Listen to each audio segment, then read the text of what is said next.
सोचने के बाद कोई फैसला करूंगा। ना कोई शर्म है ना कोई। चाहता तो मैं भी तुमसे क्या रिश्ता था उसका, कहानी से नहीं जाना दूंगा। लेकिन मैं सच्चाई तक पहुंच। क्यों आया भैया? जिससे तुम मोहब्बत करती थे। कबीर क्या बकवास कर रहे हो तुम? वही था ना ये। बकवास कर रहे हो? बीच में नहीं बोलो। वही था वो ऐसा निकाल लूंगा, मैं हूं ना आपके साथ। बेटे की खुशियां खा गई। अब तुम्हारे पास कोई रास्ता नहीं है। तुम्हारे पास कोई, तुम्हारी चालाकियां, तुम्हारी मक्कारियां मेरे हिम्मत नहीं हारनी है। मैं वादा करता हूँ आपको रही हूँ, शादी कर लेते। मैं तो कब से कह रहा था तुम्हें। अस्मा बीबी कैसे आना हुआ आज मेरी औताक में? क्या चाहिए?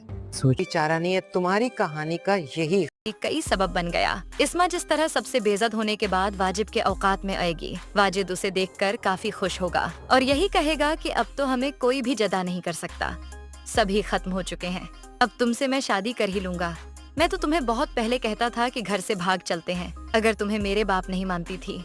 यहाँ पर इस्मा को मालूम हो चुका है कि वाजिद ने ही सिकंदर को खत्म किया था, इसीलिए जब कबीर रिया और इस्मा के घर होकर सच्चाई पर से पर्दा उठाएगा तो रिया अपनी बड़ी बहन को ही माफ नहीं कर पाएगी, वो ही अपनी बड़ी बहन के हक में बोलना चाहेगी।